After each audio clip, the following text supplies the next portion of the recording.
On a 2016 Chevy Sonic 1.4 turbo ecotec. This will be similar to all the ecotecs. I think this is in the Chevy Cruze. Whatever vehicle, I don't work on these too much, but whatever other vehicle has it. So customer complaint is overheating, or for the check engine light that came on, but it hasn't overheated though. From what I've seen, but it's just a little pre-maintenance and checkup. So we got the check engine light, pulled up the code. It was like P00B7, something like that. So the first step, what we got to do is we got to check the temperature sensors, make sure those are good. Now when I'm driving, the heater does work. So if your heater doesn't work, now you have an air pocket in the system. If it works in the beginning, like where you feel it starting to warm up and it's not warming up, then obviously you got a head gasket issue. This one does have like a little tiny mini head gasket issue, but it's not to the point where it's actually overheating because of that. So it's not pushing out the coolant from its areas. So when you have a head gasket issue, basically what it'll do is that you'll get pressure from the combustion chamber and it'll push out the coolant into the overflow tank. So obviously the pressure has to go somewhere. So the spot with the most space in it would be the overflow tank. So that would cause the heater to run cold. On my case, no, works perfectly fine. No, I was checking it out when the customer did bring it in, that I felt like one of the pulleys was making a squeak, and I felt like that was a water pump, but I didn't take off the belt because it was a little bit hot at that time. But we'll go ahead and get back to the video. We'll go ahead and check out just to do the little process of elimination, and I'll let you know what to check. But first thing, if you haven't, give it a thumbs up, comment down below if you have any questions, and then hit that subscribe button for more upcoming videos in the future. And then we're gonna go ahead and start this video right after the intro.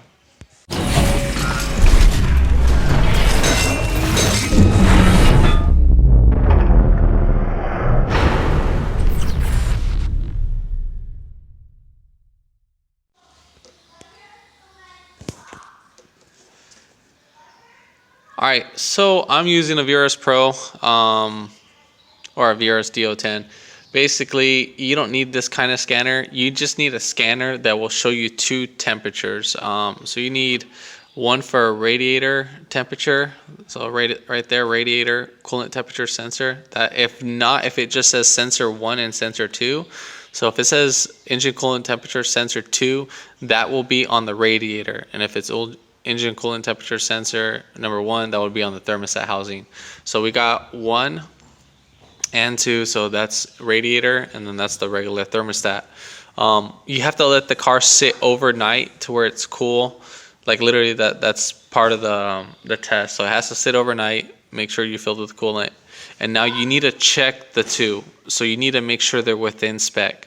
Now if one is like reading 250 degrees, don't worry about this one that says desired engine coolant temperature sensor or engine coolant temperature.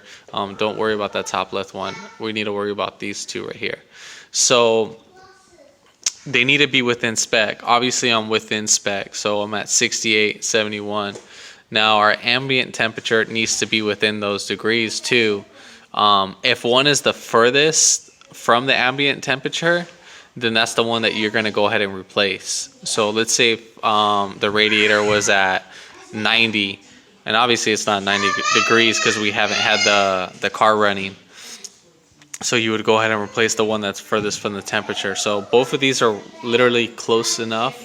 I would say probably within maybe 5 to 10 degrees at the most. So this is within 3 degrees, so that would be good right there. Now the next step would be to run the car, check the thermostat. If you have a temperature gun, this will help out. If not, you can use this. So I have a feeling it's more of a restriction. So I made another video on this for another a Chevy Cruze. Basically, if I can get this to light up, Right here, that would be your thermostat housing. Right there, you can see it, a little black one. So that guy down right there. And then that's where your temperature sensor is, the first one. Also, if you have air in the system, right here should be like a little bleeder screw. Right above the radiator. So right, I think I can see it.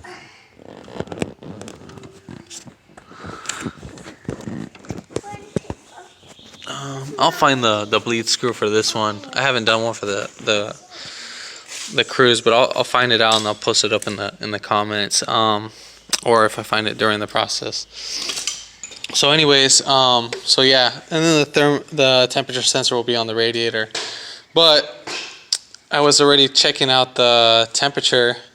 Obviously, I was reading at 180 degrees on this hose right here, and then on the other hose, I was reading about like 130. So that's like a huge drop. Obviously, you're supposed to see like within like 10 degrees or I think 15 degrees. Would be considerate for that matter. But if it's like a huge number, again with the temperature gun. So this is the temperature gun. You can get this at AutoZone. This actually works out pretty great. So you would just press the trigger, make sure it's on Fahrenheit, so 75 degrees. And then you can see the little laser right there. That'll let you know where it's pointing at. And then same thing right there. It's a little bit pain in the butt to get to, but make sure you get that hose, and that's what you would be. So for my case, check that. Make sure that you're getting circulation. One way you can tell if it's either restricted, so either it could be the water pump or the thermostat, but I would recommend you to replace both at once. There's no point of replacing one or the other. I would replace them in combos. Make sure that you have fluid. So obviously this one is a little bit low, but we're gonna do the water pump and the thermostat. So yeah, make sure you see this guy circulating.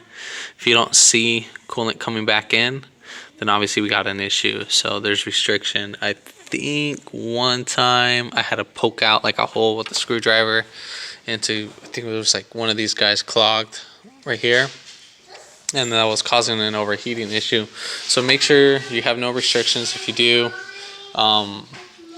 go ahead and replace that. Make sure your fans are kicking on at a desired temperature. I got to see what time they're supposed to kick on.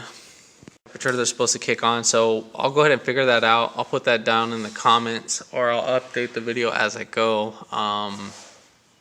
But yeah, I got to go ahead and call my customer, see if they're willing to go ahead with this process, and if yeah, we'll go ahead and pull the trigger, do the water pump and the thermostat. It's not that hard to replace, so you can do it yourself. I think you like need like a T or like the little star sockets and stuff, the inverted ones. But yeah. So yeah, so if this video helped you out, give it a thumbs up, comment down below if you have any questions in this so I can help you out, and then hit that subscribe button for more upcoming videos in the future.